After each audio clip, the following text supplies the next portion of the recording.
Star Wars Episode 1 The Phantom Menace used to be my favorite Star Wars movie when I was a kid.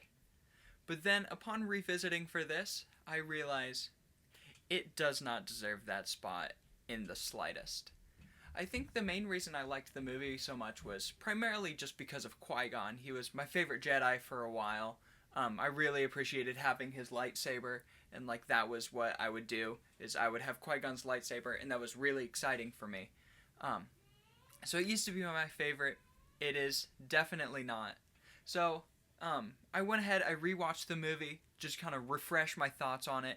I took notes, so this movie's gonna kind of not all be straight just because it's me going through my notes as I wrote them down while I was going through the movie.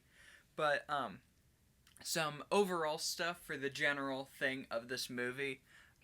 Again, Qui-Gon is amazing. Qui-Gon and Obi-Wan and their dynamic is really good. I like that. It shows the Jedi Master Padawan dynamic that's supposed to exist. Darth Maul is one of the best Star Wars villains that there are. I really like him. He's really cool. He's just the Phantom Menace. He's this secret threat that's there the whole time that they can't figure out what it is. And I know some people are like, well, technically the Phantom Menace was the Emperor during that movie, but Darth Maul just really embodies that really well. The CGI overall in this movie, it's 20 years old. It was really ambitious for the time, but nowadays it can be distracting. It's easily noticeable. The key part that is looks the worst to me is when there's the Gungans versus the battle droids fight that they're about to have, and the background that they're fighting on literally looks like a Windows desktop. And so that's CGI can be bad. At the time, I guess it was alright. Nowadays, it does not hold up. Okay, so let me talk about Jar Jar for a minute, because everyone hates on Jar Jar. Jar Jar, they all say, is the worst. And I used to kind of be like, well, he's not as bad as you guys make him out to be.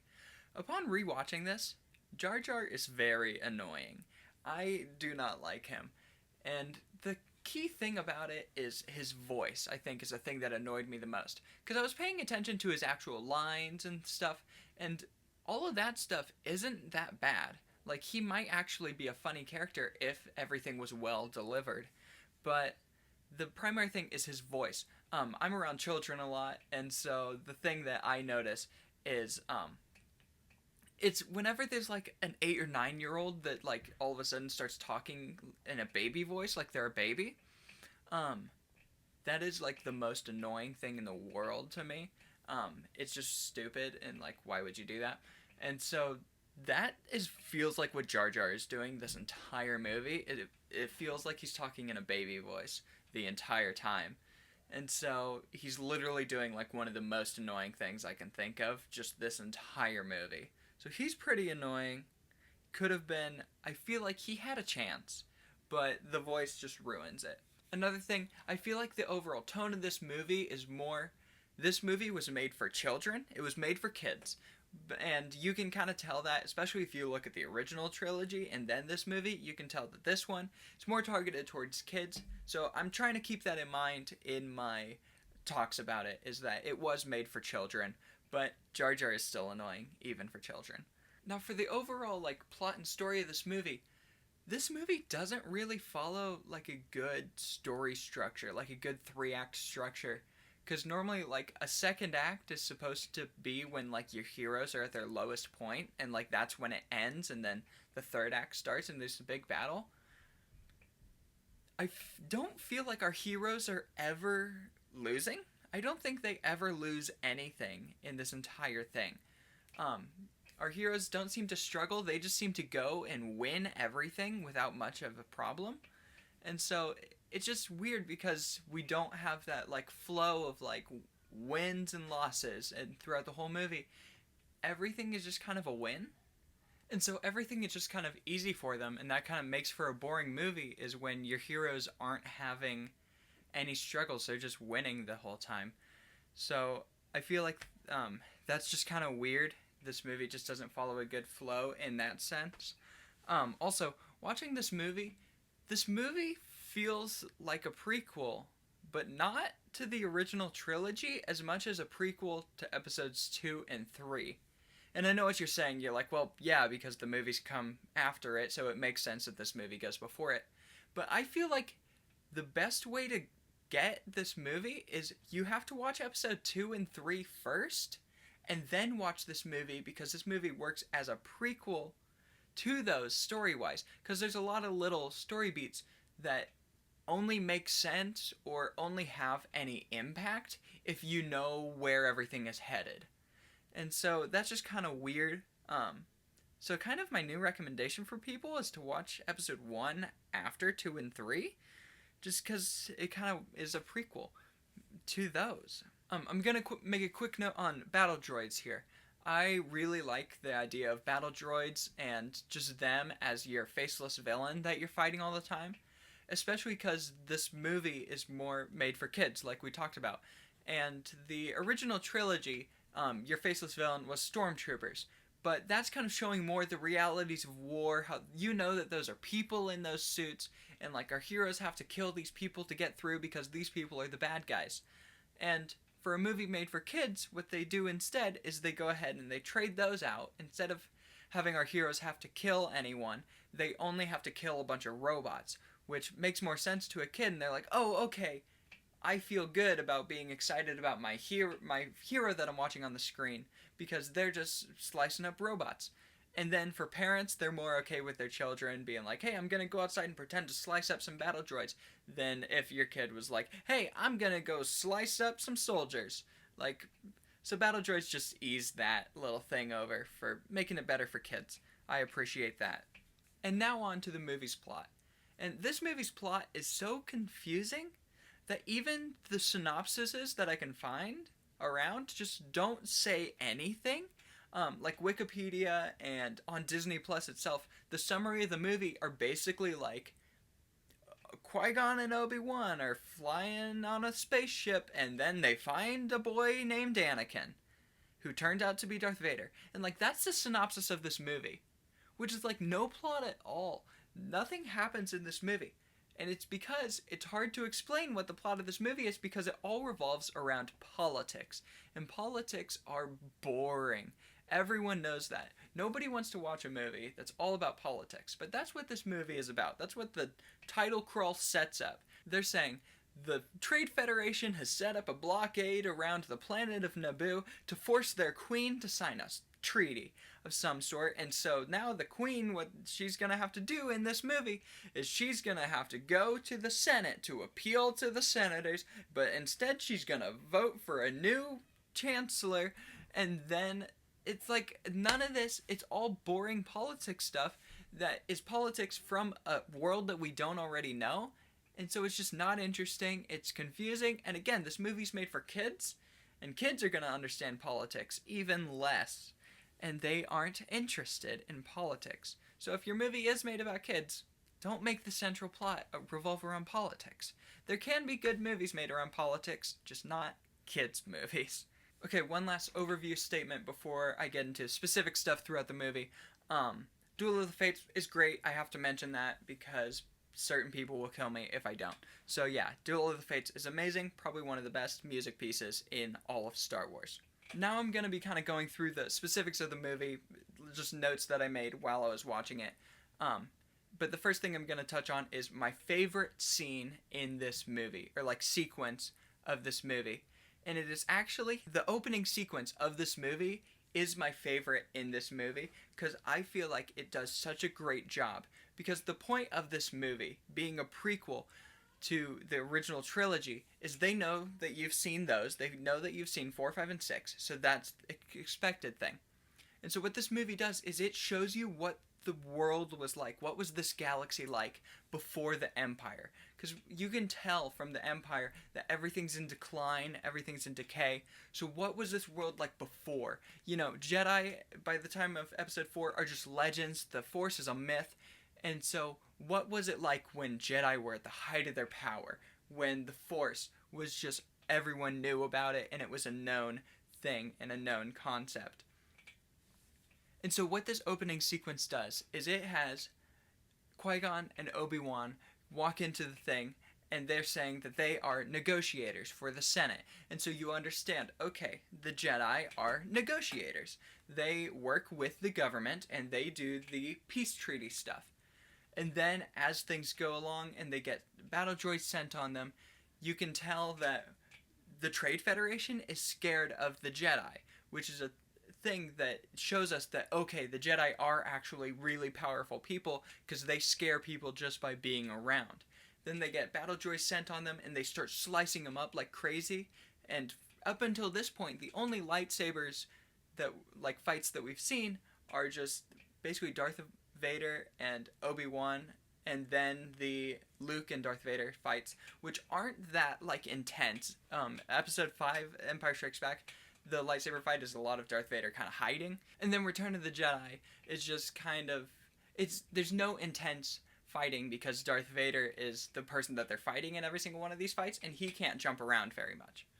But in this scene, you see them slicing up battle droids. They're doing stuff with their lightsabers. They're just really agile. You can tell that these are masters of lightsabers. Then they just casually force push battle droids around, and you see, okay, they are in touch with the Force. They're basically just as powerful as Luke was, but there's multiple of them, and we know that there's lots more Jedi around. And so you can, again, see the fear in the Trade Federation in Newt Gunray, and so he has them, like, close the blast doors and stuff. And then Qui-Gon just immediately knows to just stab the lightsaber through the door and just start slicing through that, and you're seeing lightsabers are ridiculous, they're overpowered, and, like, they know, the Jedi of this time know how to use them well. And then they get the droidicas sent on them, the little roller battle droids. And I appreciate those a lot too, because it's kind of like a video game where you have your level 1 enemy and then, like, your level 3 enemy, basically. And then that rolls in. It's kind of more of a boss. And then you see what they do. They start deflecting the things, and then they just use force speed and just zip away. Which is just, again, you're seeing how powerful they are with the Force, because they're immediately doing things with the Force that we've never seen before, but it's just another normal thing to them, because they are the legends that Luke Skywalker heard about on Tatooine. So yeah, this scene is my favorite one in this movie, just because it does such a great job at building, and this whole movie does too, the world that was before the Empire, just showing what the world was like before the decay of the Empire. I really appreciate that. Another thing this movie does is it shows a whole bunch of different civilizations. Especially in, like, the Senate stuff, you see a whole bunch of different aliens and stuff. You see the Gungans, and even the Trade Federation are just new species that we haven't seen before. And I appreciate that because in the original trilogy, it was kind of limited in what other creatures you saw. It was like you saw quite a few different things in Mos Eisley, and then you saw some different things in Jabba's palace. But then, besides that, it's really just a bunch of humans, and then, like, Ewoks and Jawas. And that's pretty much it. So, basically, in the original trilogy, you get the vibe that humans are the primary race of the galaxy, and that aliens are the minority. They're just around, and they're extra things, and the humans are the people that are really doing everything. But instead, in this movie, Episode 1, it shows that humans are just one of the many races that are around. Humans aren't the majority, it seems, based off of, like, the Senate. They're just one of the races that are in this galaxy. And I appreciate that for making it it's just more diverse of a Star Wars galaxy. So I have a note here that's saying, basically, the story was not the thing that got me to finish watching it. If it was just story, you would be so bored with this movie and people would not finish this movie. But instead, it's the world building and the possibilities of this world that keep you intrigued and watching through to the end, because this story is not good.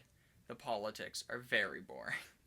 Another thing I noticed in this opening scene is when the Trade Federation calls up Palpatine on the hologram to, like, tell them about, or he, like, has the meeting with them. And I don't know. One note is, I don't know why all the holograms in this movie are glitchy. I guess they're supposed to make it seem like, you know, holograms aren't as good because this is in the past from the Empire, and so by the time of the Empire, the holograms have gotten better.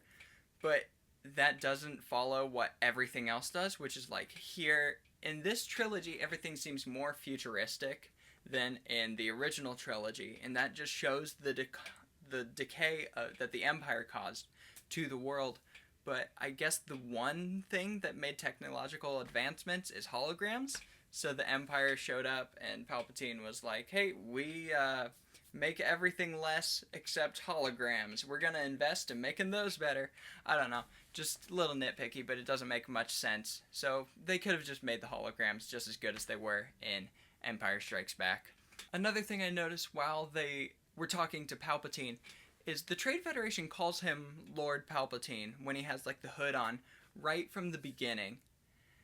And then later we get introduced to Senator Palpatine. And I don't know if we're supposed to know that this is going to be the Emperor.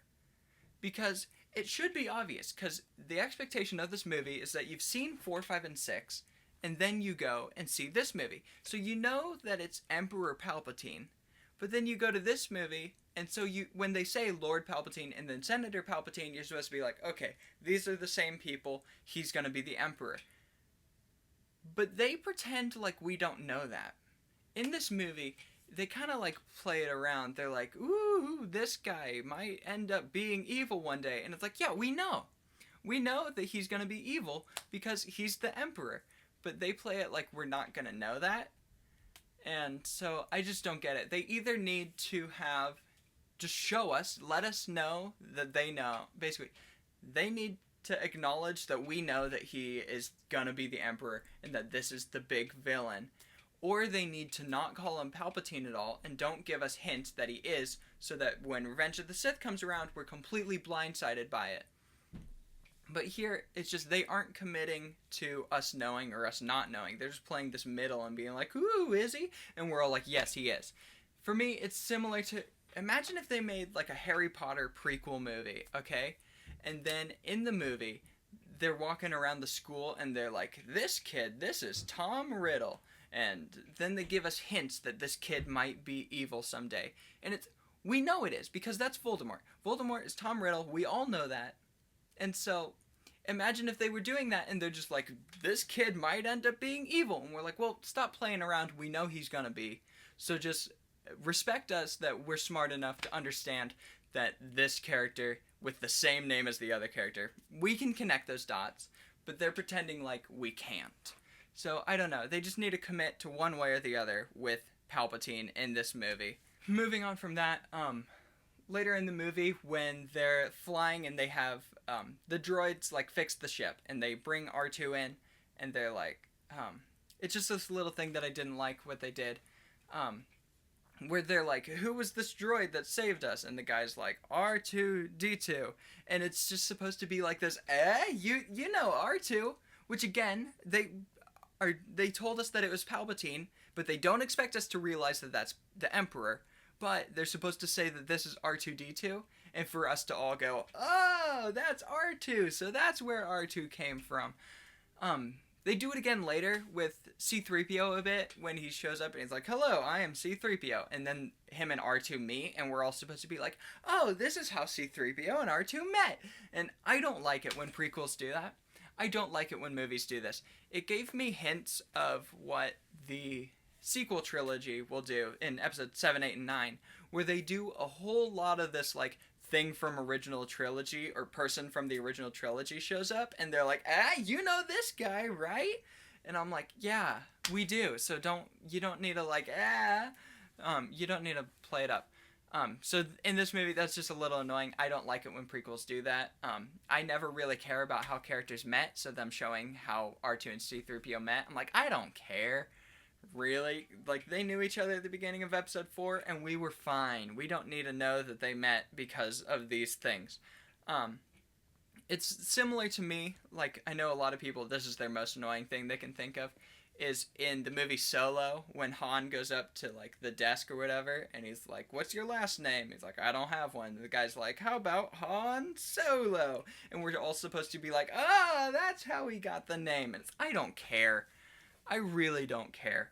And so these little, like, wink at the camera moments in this movie, I just never care for those. So that's just me, probably. Another thing, right after they're like, oh, this is R2-D2, the decoy queen goes ahead and she's like, Padme, go clean up this droid. A couple of small nitpicks on this. For one, she calls her Padme, and so that calls into question, do the people of Naboo not know what their queen's name is? Because her name is actually Padme, and she doesn't have like a fake disguise name. So I guess the people just don't know that their queen's name is Padme, because she just uses that freely around.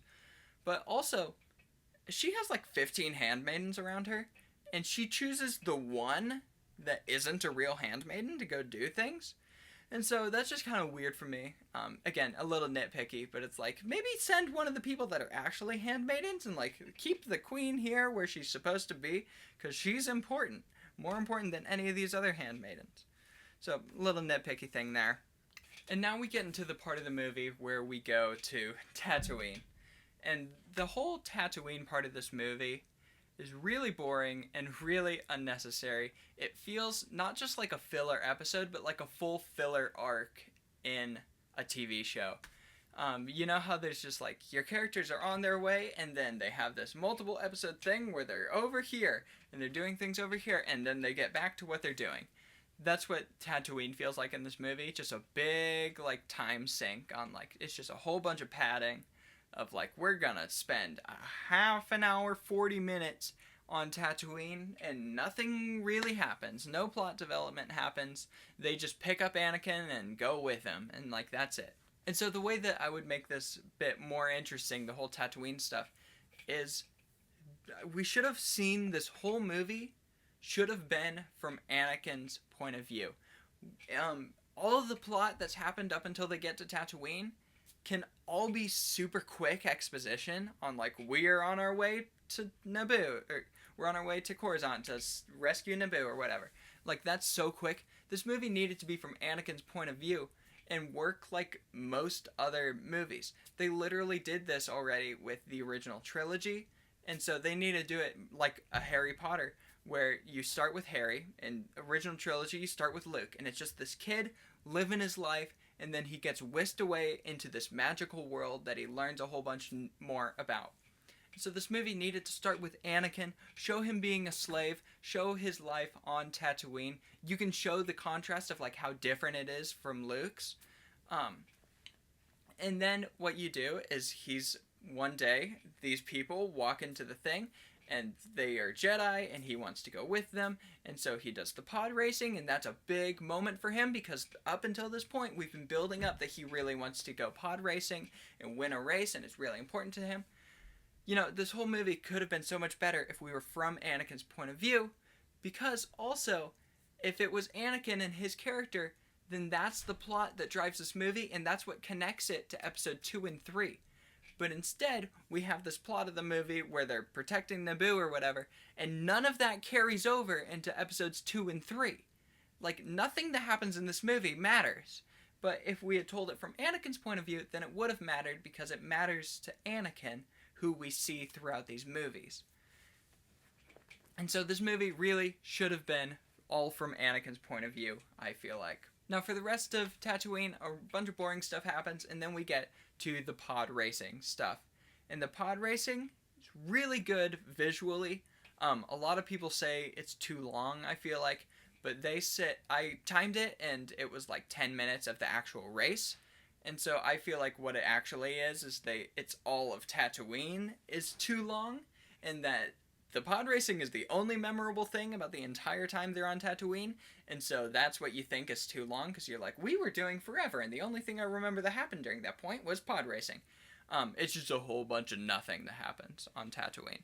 But pod racing, it's great visually. If you ever want to test your friends, I noticed, if you think like your friend has a good eye for CGI or doesn't have an eye for it at all, when they're introing all the different pod racers, they're like, here's this guy and this guy. If you want to test someone's ability to tell between CGI and practical stuff, have them sit down, watch that, and tell you which characters are CGI and which are practical. Because for me, it was pretty obvious where, like, you could tell, like, that's a CGI character, that's a practical character, and it would kind of alternate between. So that's a fun little thing if you want to test your friends on their ability to see CGI. And then now for the actual race part of it. The race starts, and I have an issue with the whole race because Anakin wins the race, right? And before the race, Qui-Gon is trying to tell him he's thinking that Anakin is strong in the Force only because the midi-chlorians told him, I guess, which I don't like that stuff. You can get rid of the midi-chlorians again if you would have done this movie better. It would have been Qui-Gon's just starting to feel like Anakin might be strong in the Force, and so him telling Anakin before the pod race, like, trust your feelings, trust your instincts. This is like his test to see if Anakin's strong in the Force. But instead, he already knows because apparently the Force is a scientific fact in this movie. Like, it's a measurement that you can do. But anyways, during the race, Anakin just kind of wins, and you never see him use the Force. And Qui-Gon tells him, again, he's like, use your instincts, trust the Force. And you never see Anakin do anything that resembles using the Force.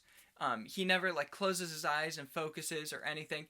And so when he wins, it looks like he won just based off of his own skill, which we know he doesn't have ridiculous skill because he's never even finished a race before. And so that would have been, again, if it was from Anakin's point of view, he's never won a race before, never even finished a race, but then Qui-Gon comes, kind of tells him to trust his feelings, trust his instincts, use the Force, and that's what gets him to win the race. But instead, it's just pure talent and pure luck that he wins the race, and he doesn't use the Force. So it would have done a lot better for this movie to show during a time that Anakin just, like, focuses in and, you know, feels the Force to let him do something. Or even literally, you could have, there's the part where, like, his thing comes disattached and he has to go grab it. If he was literally able to reach out and use the Force and summon it to him and just connect it back in with no training, really, then Qui-Gon could have been like, whoa, this kid really is super strong in the Force. And so I just felt like during the race, we should have seen Anakin use the Force in some way, but we don't. And so instead it feels like he won just based off of talent and some luck, really. So once the race ends, nothing really important happens that I even bothered to write notes about. But then as they're leaving Tatooine, a fun, interesting thing is just when Darth Maul comes and he ambushes them and he starts fighting. I appreciate, one, that they only have him pull out one blade of his lightsaber so that the second blade is like a reveal for later. But then also, it's just, again, showing how good people are with lightsabers at this time. They're doing flips, they're jumping around like crazy.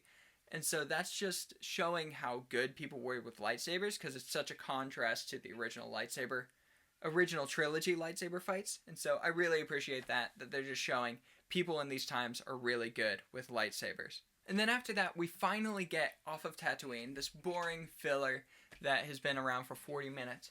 And so what do we finally get to now that we've left Tatooine? Like 30 minutes of politics is what we jump into. And as I said, politics are the most boring part of this movie. I would rather watch the Tatooine stuff than the politics of this movie. But they're so boring.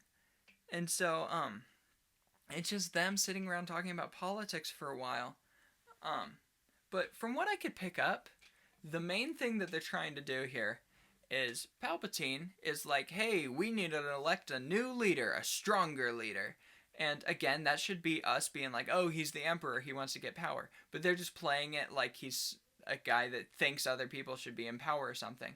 And so again, we're confused about it, so we need to know whether he's the Emperor or not. Like, just tell us. But then, from what it sounds like, is this person, who's not a part of the Senate, Queen Amidala, walks in and is like, I think that we should vote for a new chancellor. And then they have to. Like, she requests a new vote, and they are required to vote on the chancellor.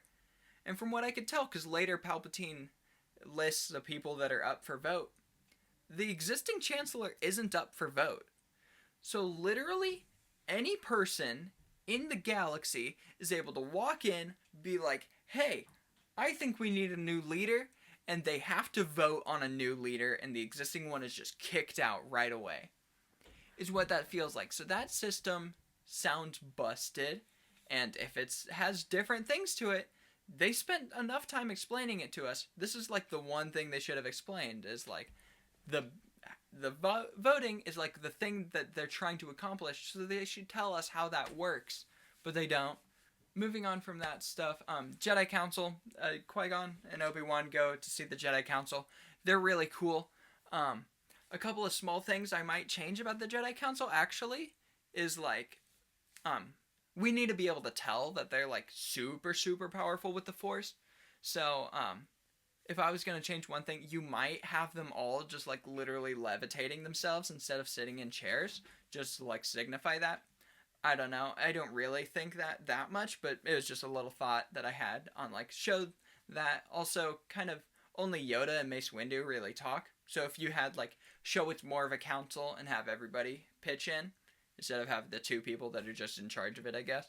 So during the Jedi Council scene, I noticed that they don't mention Yoda by name. Like they don't call him Master Yoda. At least I might have missed it. But they do right at the end scene of the movie when Obi-Wan's talking to Yoda and he's like, Master Yoda. But the issue is, we've swapped to a CGI Yoda here, which I know originally when the movie came out, it was a puppet Yoda. And then recently, at some point, special edition, whatever, and they swapped him to a CGI Yoda. And the thing is, he looks different enough that people might not be able to recognize him as the same character from Empire Strikes Back. Because again, they don't name him, and there are plenty of characters that look similar. Like, it's just another one of these species. And so Yoda looks different enough in his CGI form that people might not be able to recognize him as Yoda.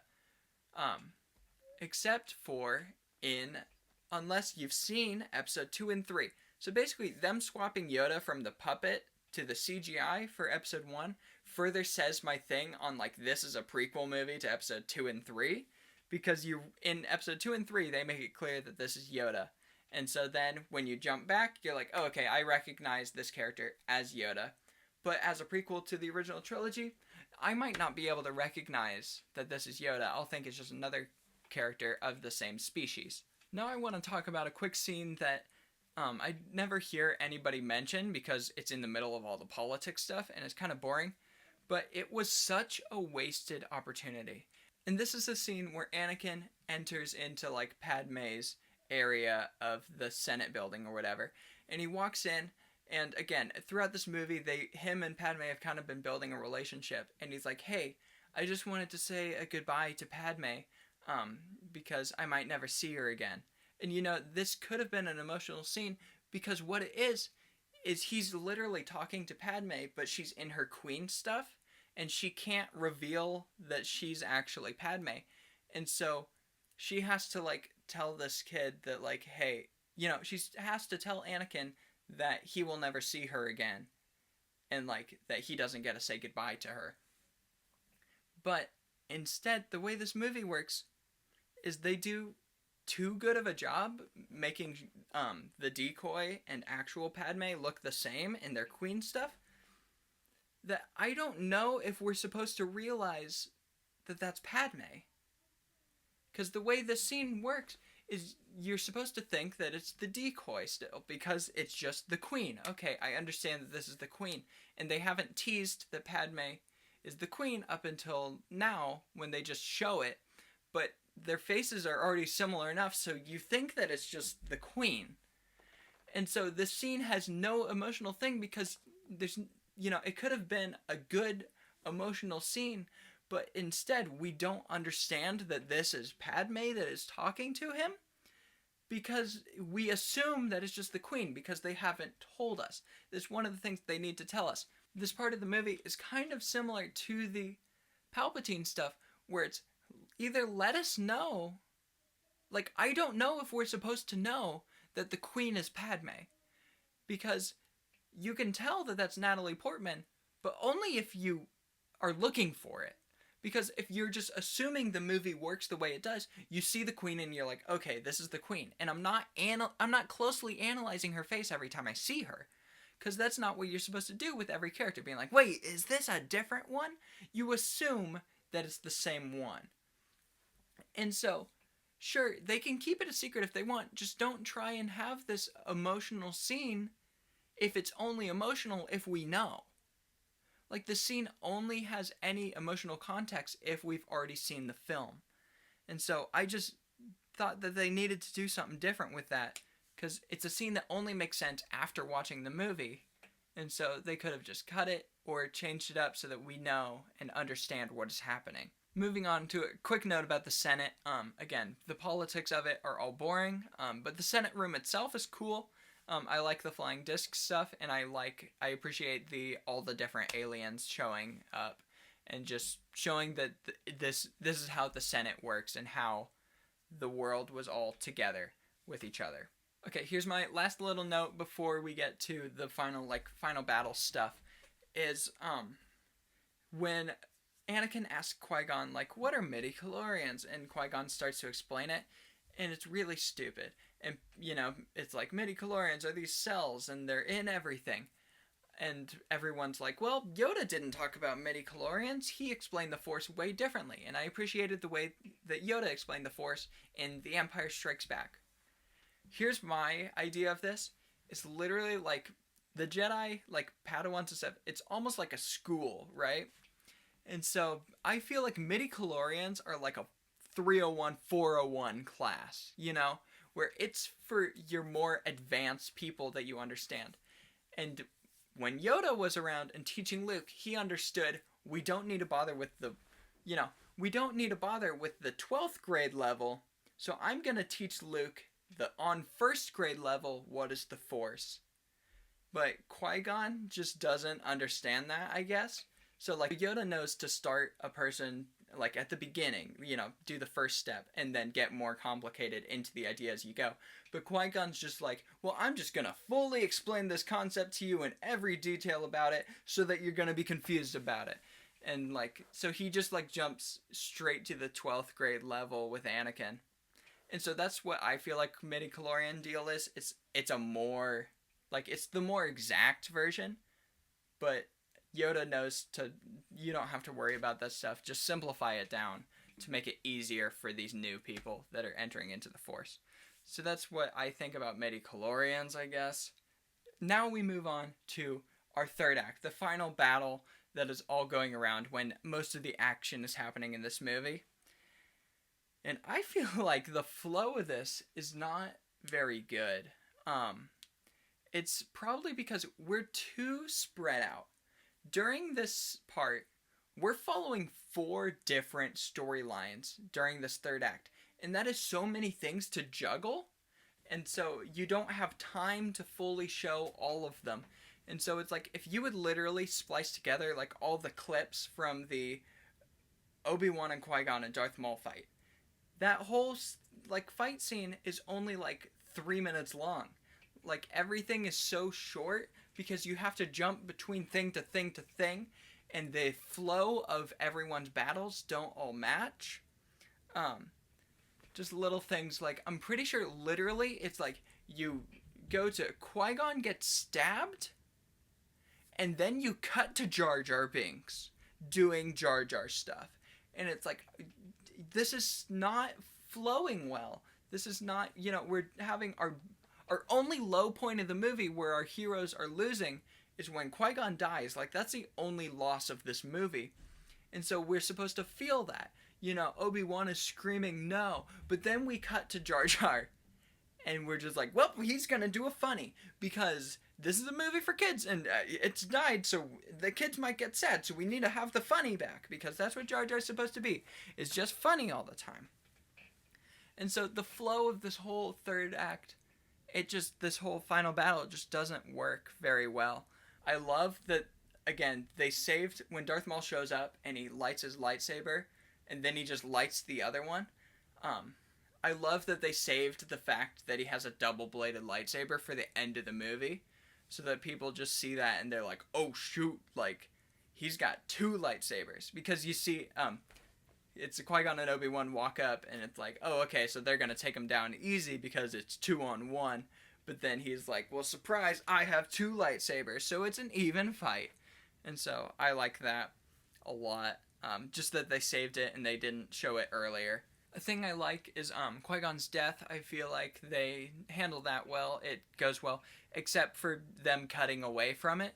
But if you like watch it as a thing, if you just stay focused on that, I think it's really good. It's a good emotional thing for Obi-Wan to drive him forward and to win and stuff.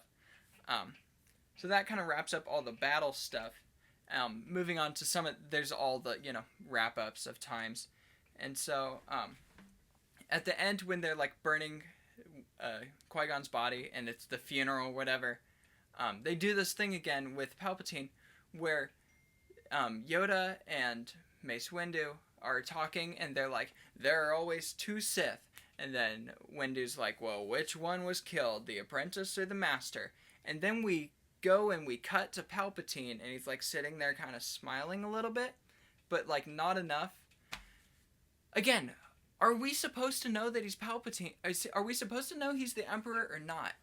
Because I don't know. They're like teasing us. Like, this guy might end up being evil someday. But we know. So, I don't know. It's just, again, Palpatine was probably my least favorite part of this movie. Because they keep playing it like we don't know when we obviously know. So that's weird. The end celebration scene with the Gungans and the Naboo people or whatever, and they're celebrating their new peace treaty that they have. Really weird, just because it feels like they're celebrating because they won the battle and the Trade Federation is gone, and like it feels like they're celebrating because they won, and then right at the end, like Boss Nass is like, "Peace," and you're like, oh, they're celebrating because they have a new peace treaty, and then it's the credits. It's just kind of weird because we don't know what they're celebrating until the end. So we think they're celebrating one thing, and then it turns out they're celebrating the other. I don't know. It's a small little thing, but it's almost like if at the end of Return of the Jedi, like it showed Luke and the Ewoks all partying, and then at like right before the credits, they were all just like, "Happy New Year!" And then it cut to credits. You're like, wait, I thought they were celebrating their victory. And it's like, no, there's just a different thing. So that kind of wraps up my general, like, specifics of the movie. But there was one more thing that I wanted to talk about, and that was, who is the protagonist of this movie?